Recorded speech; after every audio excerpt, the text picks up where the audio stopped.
So we are looking at premium bonuses, premium incentives, and we are saying premium saving or premium incentives, an employee saves time. For example, if an employee is supposed to produce, maybe the set time is 50 hours, and in 50 hours, an employee is paid 1,000 per hour. It means in this case, employee is going to be paid 50, is supposed to be paid 50,000. But this is what was said, that the worker should be finished in 50 hours.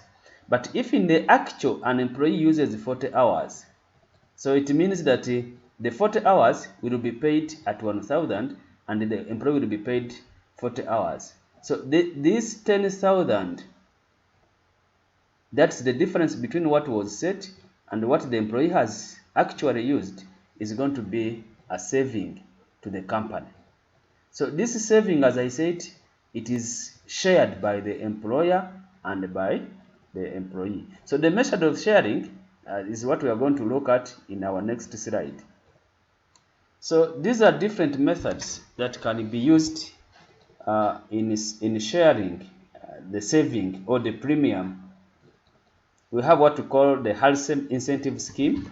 So if you are using the Halsey incentive scheme, the bonus premium will be a half of the time saved times the wage rate. You get the time saved times the wage rate, then you multiply by a half, then you can get the bonus an employee is going to receive. If, however, you use what we call Halsey incentive scheme, if you use the Halsey incentive scheme, the bonus an employee will get will be a third of the time saved times the wage rate.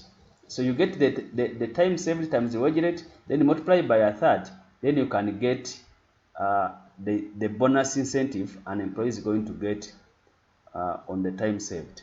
Then we have what called the low one incentive schemes. If you use the low one incentive scheme, the bonus will be the time taken divided by the time allowed, multiplied by the time saved, then times the wage. So you are getting the proportionate of the time an employee must receive, and then multiply by the wage rate. So to get the total pay, you are going to get the basic pay, what he has worked for, then plus the bonus based on the time saved. And to get the time saved, you get what was the time allowed. For example, in the previous example, the time allowed was 50, the time taken was 40, then you get the difference, which is going to give you the time that an employee has saved.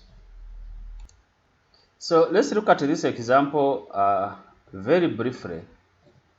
It is saying Kamanzi completed the job in 45 hours, for which 60 hours were allowed. His wage rate per hour is 160. So we are required to compute total wages. We are supposed to compute total wages according to these methods, the Halsey scheme, Halsey scheme, and the Lowan scheme. So if you can go to simple Excel and we try to get that. So what is going to be our basic pay? Our basic pay. So let's look at this example as we are talking about it. Our basic pay, we have 45 hours, which are going to be paid at 160. Then say 45 hours times 160, you get 7,200. Then what is the time saved? Because the normal time was 60 and the used time is 45, it means 15 hours were saved. So when we are using the Halsey scheme or Halsey scheme, so as we said from our previous slide that the Halsey scheme will be, or the Halsey scheme bonus will be a half times the time saved times our wage rate. So our time saved is 15, our wage rate is 160, then times a half, we get 1,200. So if we get our basic pay, which is 7,200, plus our bonus as per Halsey scheme, then the total wage will be 8,400. So if we use the Halsey wage scheme, the Halsey wage scheme, the only difference is becoming on how we calculate the bonus. So the bonus is calculated as a third of the time saved times the wage rate. So we are getting the basic pay is the same, is 7,200, and then on the basic pay we get the Halsey, which is a third of this of the time saved, which is 15 times the wage rate, and we get 800. Then the total wages will be 8,000.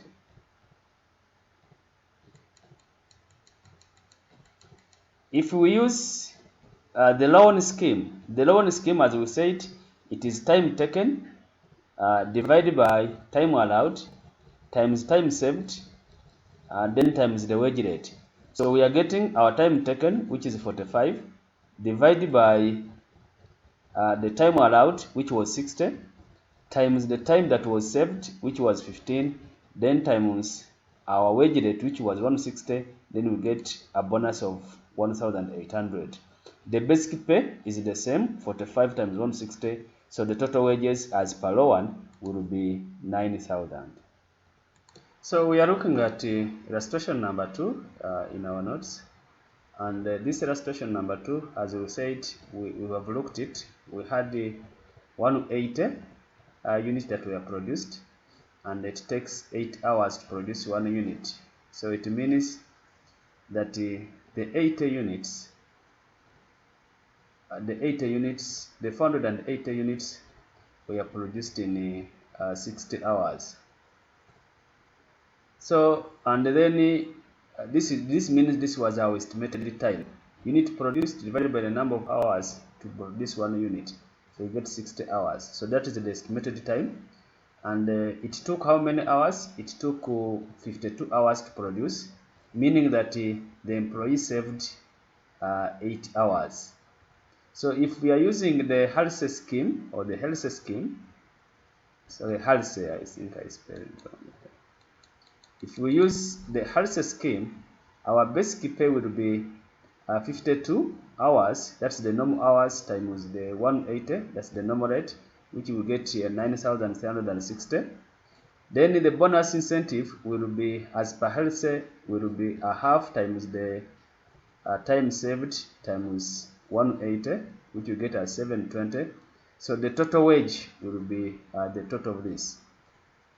Now, if we go to Halsey scheme, if you see the Halsey scheme, the basic pay still is going to be the same, 52 times 180, and you get this.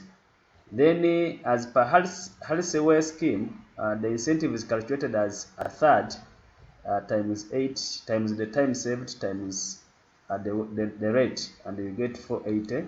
So the wage or the total wage will be that. Now, if you go to loan scheme, or if you use the loan scheme, the basic pay is still the same, 52 times 180, which you get this. Then the bonus incentive, as we said in the loan scheme, it is time taken divided by time allowed times time saved, then times the rate, and we get this. So if you add these two, we get our total wages of 1,608. So that's how we use those three to calculate bonus schemes using in computing the total. So from here, I think you can be able to do this illustration number 3 to compute this. So what I can say, you look at this, the total hours were 10. So meaning that if this is the standard time, they estimated to use how many hours? It will be 500 divided by 10, which is 10 hours. And they used how many? They used 8. So meaning the time saved here is 2. So you can from here, and you know the numerator here, you can be able to compute these schemes. So we can also talk about these group incentive schemes. These group incentive schemes are mainly introduced to ensure that the work participate effectively to increase the production of an organization. So they are made just to motivate the workers to feel as if the workers are part and the part of the organization. So these incentive schemes, we have the profit sharing, whereby the employees can be promised to be given a certain percentage on the profit, or we have co-ownership, where employees are given some shares in the company. So those are just that if an employee maybe is given some shares, it becomes part of the owner, and it is part of the owner, they work as if they're working for their own company, which helps them to improve performance. So let's briefly look at the principles of labor incentive schemes. So the scheme must be fair to employer and to employees. So if you are introducing an incentive scheme, ensure that the scheme you are introducing is fair both to you as an employer. It's not going to put you on pressure, but at the same time, an employee should not be demotivated because of the way is being motivated. Then these must be stable. The scheme must be stable. They shouldn't be changing from basing. It should be providing a stable policy. Then the standard of performance must be reasonable. You don't put a high target. For example, if for example you are producing per unit, you don't put a high target that you know that employee cannot be able to achieve. There must be no limit on earning. So that is, you shouldn't say that you shouldn't exceed this. Say should not exceed maybe 10 hours. If it is you are leaving it, then it shouldn't have any limit. There must be proper measurement of employees' effort. So if you are putting up a scheme should be able to capture the efforts that employees are making when they are doing their job. So let's look at the advantage of these schemes. The rate of production increases because the employees are part of the organization. They are beneficial for employer and employees. Both employer and the employees, they benefit from this scheme, and then they help to reduce labor turnover. For example, if employees are given maybe ownership in the company, they cannot easily leave the company because they are part of owners, or they are part and parcel of the company. So what are the disadvantages? These involve extra work, and because of this scheme, you need to ensure that the employee are given enough work to be able to contribute to the company. So there's also possibility of exploitation. Someone may be given maybe a profit share, but is given a lot of work to be able to achieve those profit shares. So the scheme dispute may become a source of friction. And yeah, sometime you may find that disagreement may arise between the employer or between the employee or between the employees themselves. Find that someone is paid a certain scheme, another one is not paid, which can create a friction within the organization. So let's look at job evaluation. When we talk of job evaluation, it's a technique that you are going to use to determine the work of each job relative to other jobs. So if you look at relatively, you are now making a comparative analysis of how different jobs are performed within the organization. So that is what we do. We say if someone is doing this and another one is doing this, how those works are comparatively done, or the efforts that are put in by the employees in performing those jobs. So the main purpose for job evaluation is to determine the comparative labor work for different jobs. So in order to, the reason for doing this is to be able to compare how laborers or how employees in different departments are performing their duties. So we have also merit rating.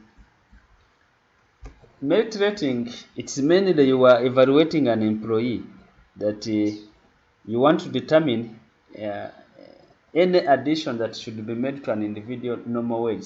You are looking at how an employee, you are looking at the individual employee in this case, and you want to reward this employee based on how that employee is performing his duty. So that's what we call a merit rating. And then what we should know that we need to evaluate, or we need to differentiate between merit rating and job evaluation. Job evaluation, you are putting all the employees together and you are evaluating them together depending on how they have performed their job. But when it comes to merit rating, you are now looking at individual employees, how each individual employee has done or has played his part in achieving a given task or in achieving a given objective of the organization. So let's look at labor turnover, and when it comes to labor turnover, we are looking at the number of employees who leave the organization in a given period of time. So that's what we mean by labor turnovers. How many employees leave the organization in a given period of time? So if you look at labor turnover, to get the labor turnover, you look at the number of employees who have left the organization divided by the total number of employees. Then you can be able to know the rate at which the labor leave the organization. For example, if 50 workers have left and you have 200 employees in the organization, it means that our labor turnover will be 50 divided by 200, and which is going to give us 25%. So that means 25% of employees leave the organization in a given period of time. So if there is a labor turnover, it leads to high cost and low productivity, because every time you may find that an organization is in recruiting, is in training of employees. So it leads to a cost to the organization, and it reduces productivity, because as an employee gets an experience where he's supposed to perform better, then the employee leaves, which leads to high cost and then to low productivity in the organization. So another issue is the main causes of labor turnover is job dissatisfaction. If the employee is not satisfied with the job, low wages. If the employee is given low wages and then has got a place where is going to be paid more. Unfavorable condition of work. If the condition at work are not effective. Ineffective supervision. If the supervision is not very good, then these factors can lead to employees to leave the organization. So let's talk of wage control. Wage control is or the purpose of the wage control is to ensure that wages are paid to the right time. That's what I can say in brief. Why do you have to control wages? Is to ensure that wages are paid to the right employee. That is such that you avoid paying to non-existing employees. So you may find that that's the only thing I can say about wage control.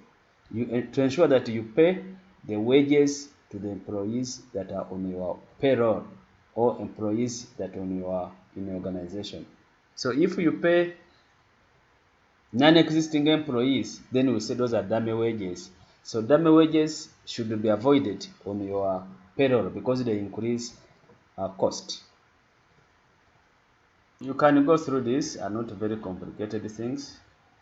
The steps taken to prevent fraud in the wage payment: ensure that the names of work employed should be checked, personal records should be checked, time records should be checked, the wage sheet, the wage should be compared to the original estimates, the receipt of wages should be duly signed by. So these are controls that can be put into place to ensure that you avoid fraud on your payroll. So these you can go through them, they are not very So this is an example of payroll or wage sheet. As I said, the payroll, when you're preparing the payroll, it's going to depend on how you remunerate your labor.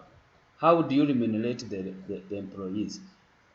So that is going to determine on how you're going to prepare your payroll.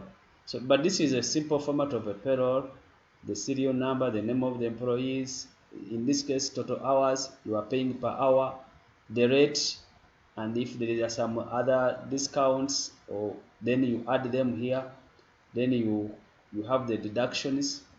Then the deductions, you have the payee, the NSSF, the RAMA, the total, then you have the net wages. So this, but as I said, it depends on how you remunerate your employees. Please, you will attempt this illustration on the next slide and practice on what we have discussed in our previous slides on how to pay the employees. Please, you prepare a payroll for this illustration and do a practice on how to prepare a payroll.